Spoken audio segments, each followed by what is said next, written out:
Welcome to This Just In, the show bringing you the latest advancements in healthcare, strategy, innovation, and public policy. And now, for the fastest voice in healthcare, here's your host, Justin Barnes. Hello, everyone, and welcome to the special edition of This Just In Radio. I'm your host, Justin Barnes. Today, we're broadcasting live from the Health 2024 in sunny Las Vegas. For today, I have a fantastic lineup of CEOs, CIOs, care providers, policy leaders, and visionaries. As many of you know, my goal for broadcasting live each year from these key conferences is to create an information medium that shares best practices, strategies, and actionable intelligence from the industry's leading sources and experts. My goal, along with all my guests here, will be to offer tactics and strategies to not only survive, but to thrive as you navigate your hospital, your physician practice, your company, or even your family through all of these changes occurring across healthcare. There's more opportunity than ever before for all of us to thrive, but we must understand how healthcare is evolving, how policy and reimbursement is shifting, and where best practices and innovation can support our efforts. I hope you glean all of that over the next few days. That's at least my goal. Welcome back to This Just In Radio Show, broadcasting live from Health 2024 in sunny Las Vegas. I am very excited to introduce my next guest and great friend of the show, Rich Scarfo, President of Health. Welcome back to the show, my good friend. Thanks for having me. Always. So before we dive in, how's the show been? The excitement, the energy, what do you think? Well, Justin, the event has been really incredible so far. Our team came here in great shape. There's been a lot of excitement and anticipation coming into the event. Yeah. We're really pleased to be back at the Venetian. I think it gives us a great environment, and it's been a very exciting kickoff. We started off with our partner programs and our insights programs, which brought some new categories to the event, especially around pharma and payers, and that was great.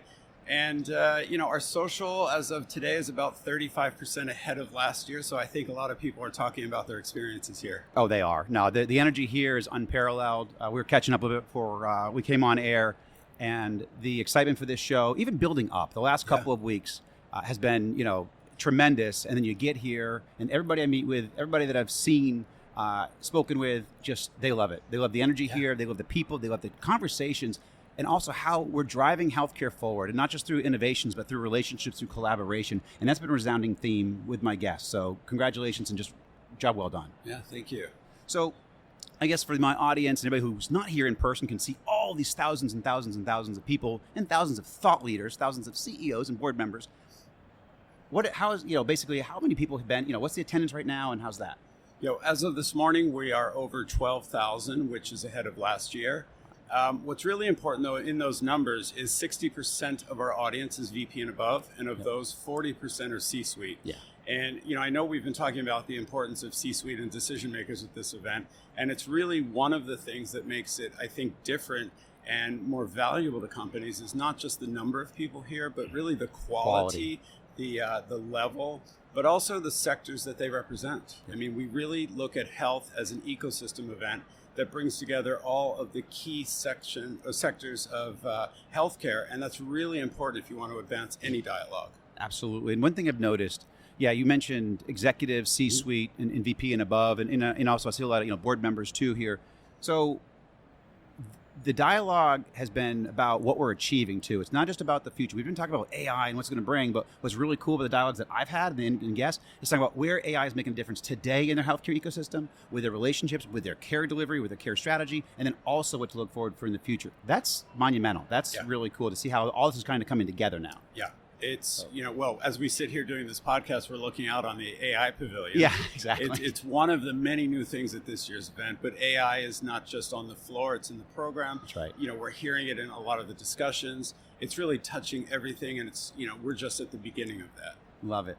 So you covered a little bit, but what's new this year? Because obviously we all come to health for a lot of good reasons, but every time we come here, there's always something really cool and new. So tell my audience a little bit about that. Yeah, well, our goal with health really every year is to bring back something fresh, something new, give it an experience for the attendees that is very different than the year before.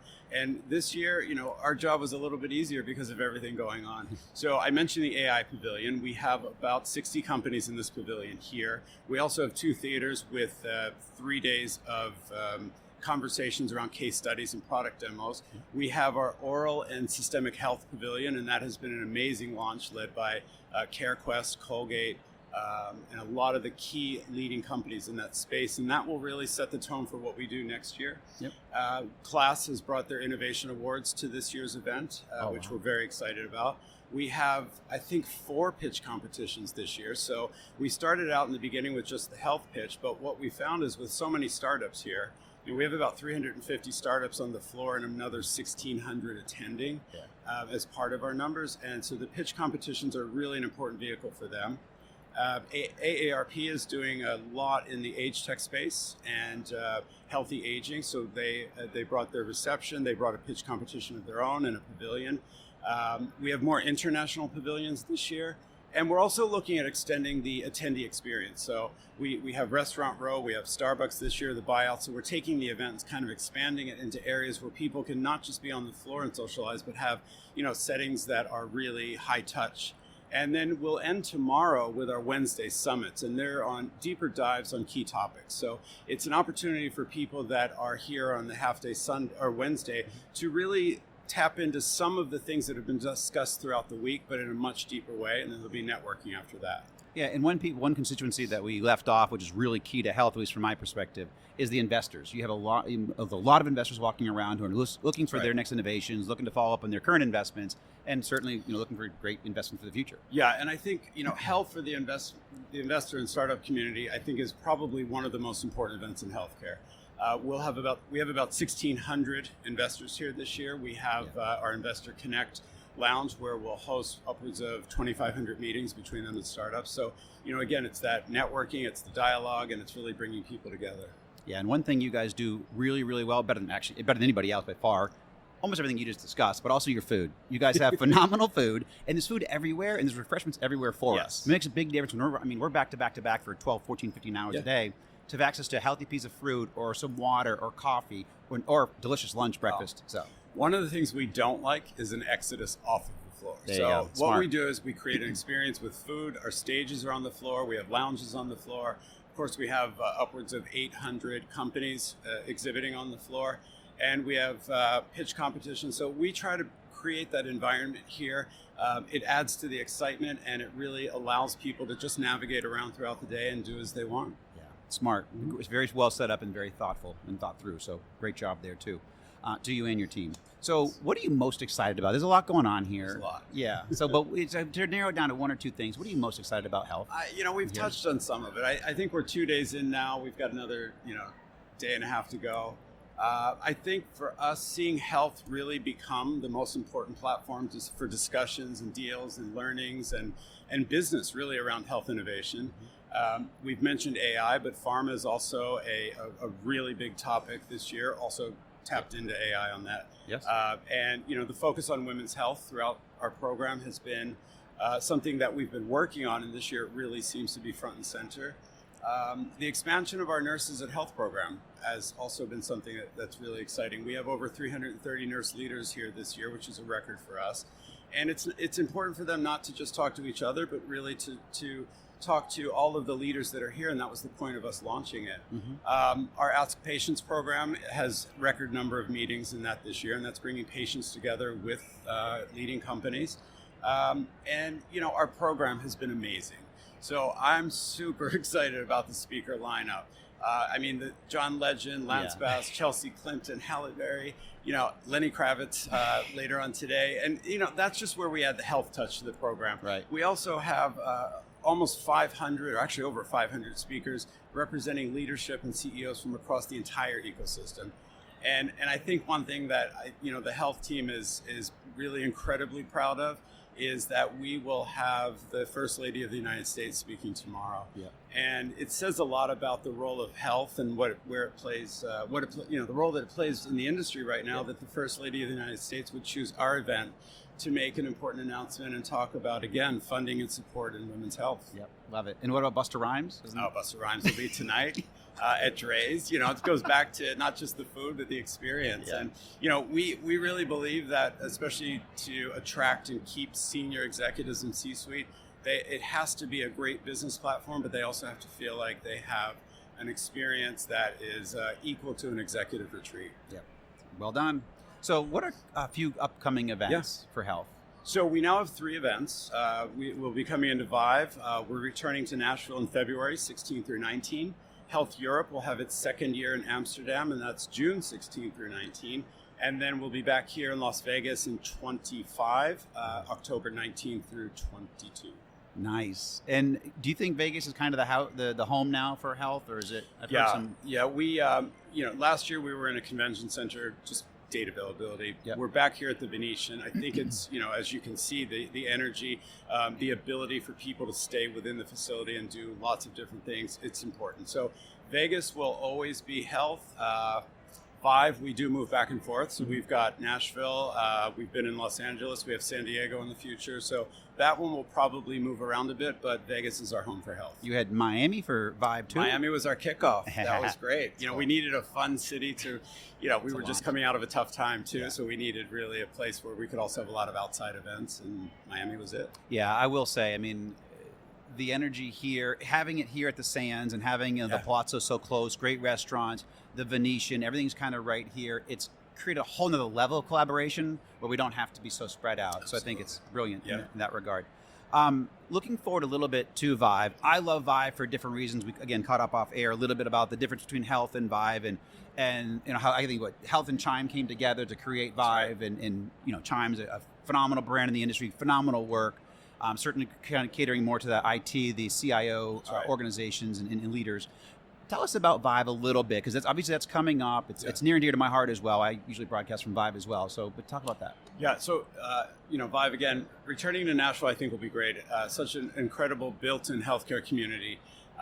We'll really look at some of the new categories. Some AI will come to Vive, value-based care. We have an incredible list of new sponsoring companies.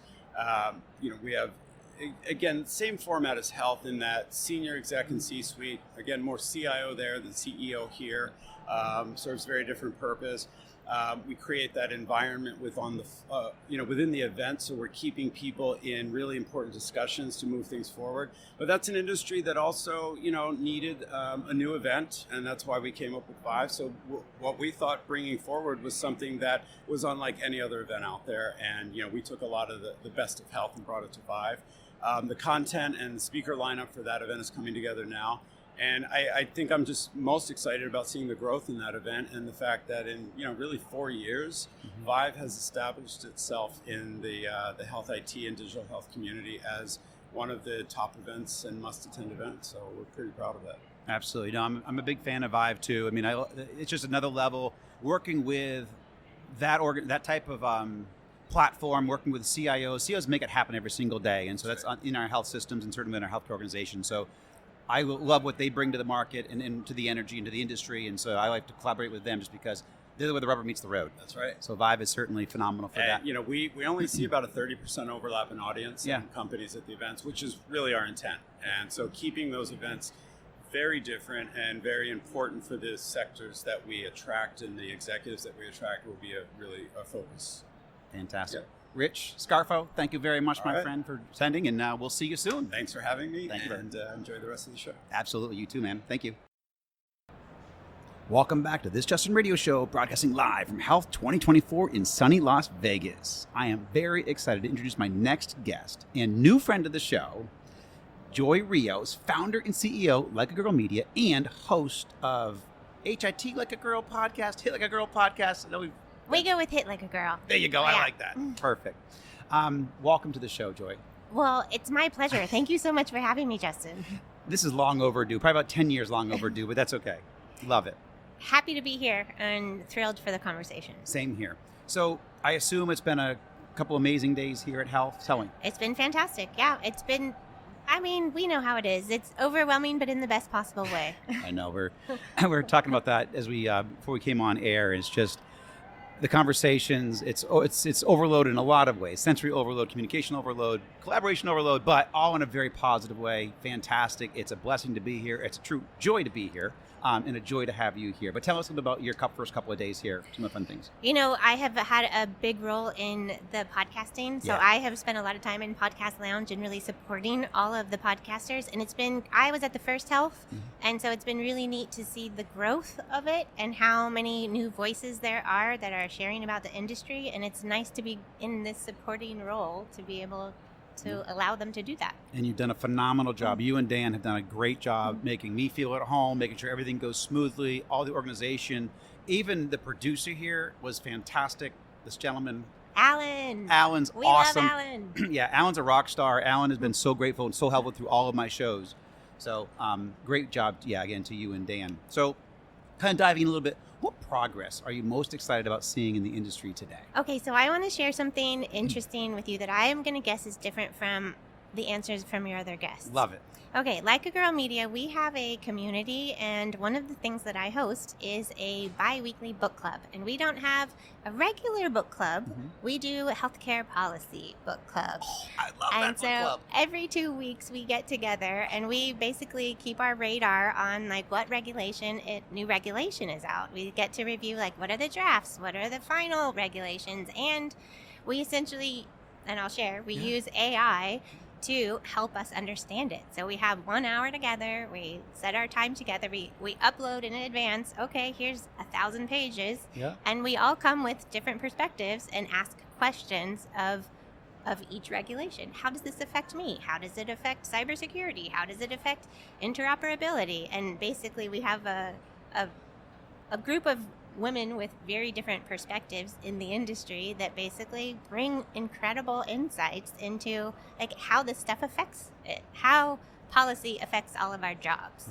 So we have been using AI to help us in that, and that has been one innovation.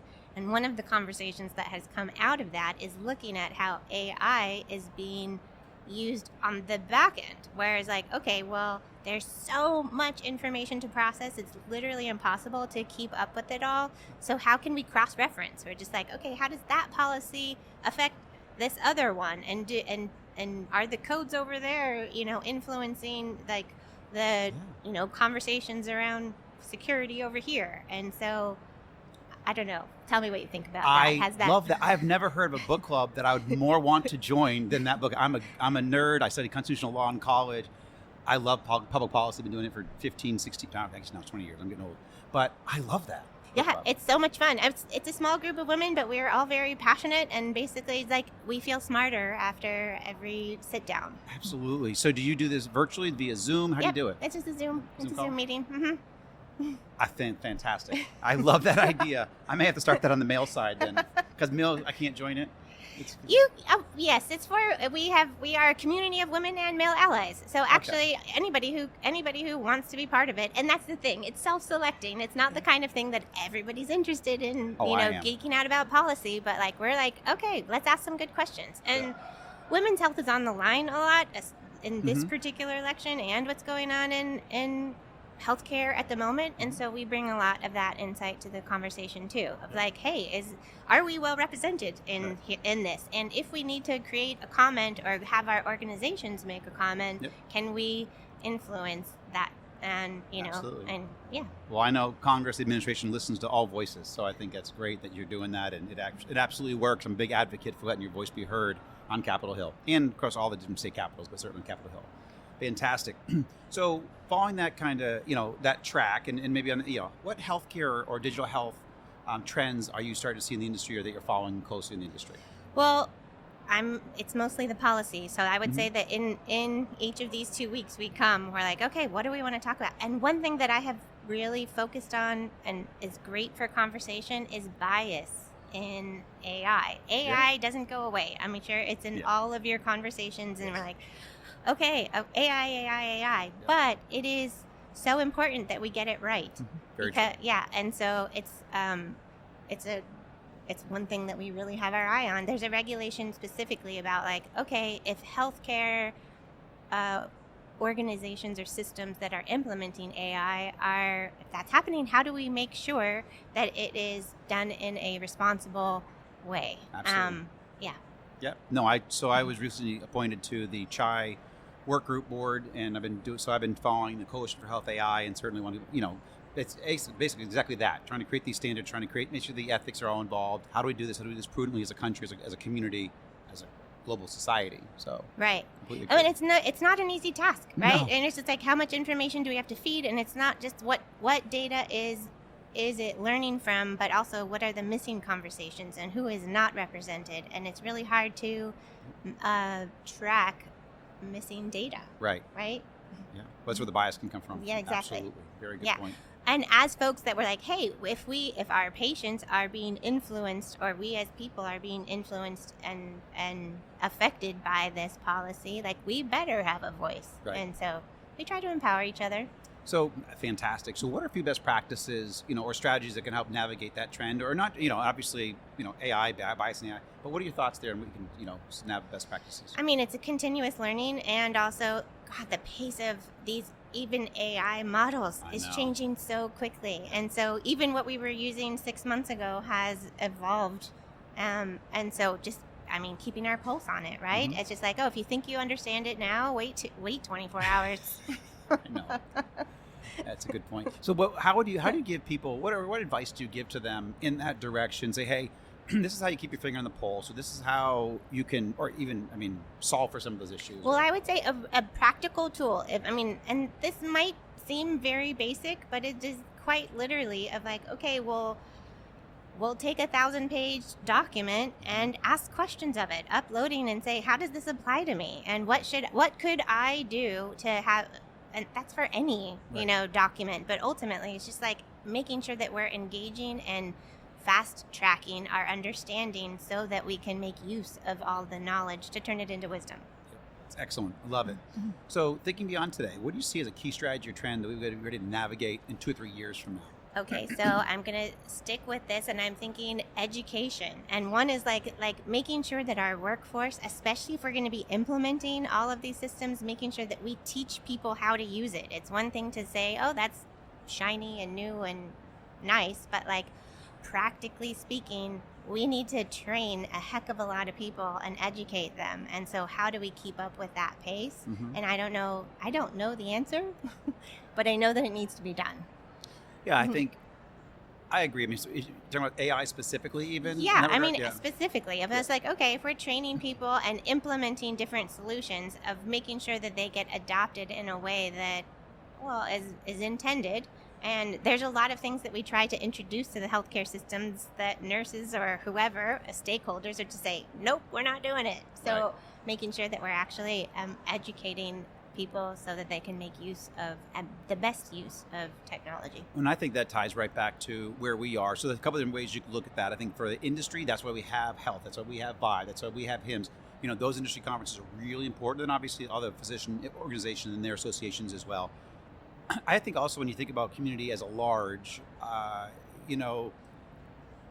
think AI is actually going to teach us how to train the masses. I think that tool in itself is going to be very helpful in how to train at whatever level, whatever the learning pace that they're at. That's where AI is going to come in to actually help them come along. If you're at the 1st grade level, 3rd grade level, 5th grade level, or higher, I think that tool is going to be specifically beneficial for the community. But for us as individuals, executives, and leaders inside of healthcare, I believe that these are why we have these conversations. Every single guest has brought up AI. However, not in a nauseating way of kind of in past conversations, in a really cool way of, hey, this is how AI is changing our healthcare system today. This is the differences, the demonstrable difference that we're making in care strategy, care quality, patient satisfaction, even adoption of technologies. That's what AI is bringing to healthcare today, which is exciting because we always talk about the future, what's going to bring in the future. My show has been all about what does it do for you today, right now? What problems is it solving today? And it's cool. I'm big on connecting dots, right? And so I think that the ability for AI, one, to just ask questions of these documents, but also make connections and say, okay, how do these affect each other? And on the web of that, and I think that the government in particular, there are a lot of silos, and if we have an opportunity to actually share information and get them talking to each other, so that when we make these sweeping changes, that people are aware and capable and have what they need to keep up with it. Right? Yeah. Silos kill. Silos kill. They absolutely do. Yeah. They hurt companies. They kill patients. They're absolutely. Yeah, I'm not a big fan of silos, and so to get this data moving around, we absolutely save lives. So what do you, in the last day or so of the conference, what do you want to achieve over the next 24 hours or so before you jet out of town? Oh, that's a great question. Selfishly, I'm like, I'm always going to go visit the puppy park. Yep. That will happen over and over again. I do need to go check the the Zen because they're so overwhelming. You're just like, okay, I'm overstimulated. Yeah. But no, the AI pavilion, I haven't spent much time here, and it's right in front of us, and I should probably go ask them tons of questions. That's a good point. I've actually spent a little bit of time there. My first chance, I've been busy here doing the shows, but I did walk around for a couple of hours this afternoon, and it's really cool. I mean, there's some really cool innovations out there, and it's kind of cool to see, again, where AI is rubber meeting the road. Yeah. And that's kind of cool. It's exciting. And with everything being so exciting, I think that it's important to just focus on, like, okay, what is the one thing that you care about? And, like, let's get real crystal clear on that, because there is so much here, and there's no way that any of us can capture it all. And so I'm glad that we're all coming from different perspectives and hopefully able to learn from one another. I think we are. Yeah. That's exactly. It's been a pleasure to be here. Thank you, Joy, for joining me on air for the first time. We'll absolutely have you back. See you soon. Has been great. Thanks. Thank you, Joy.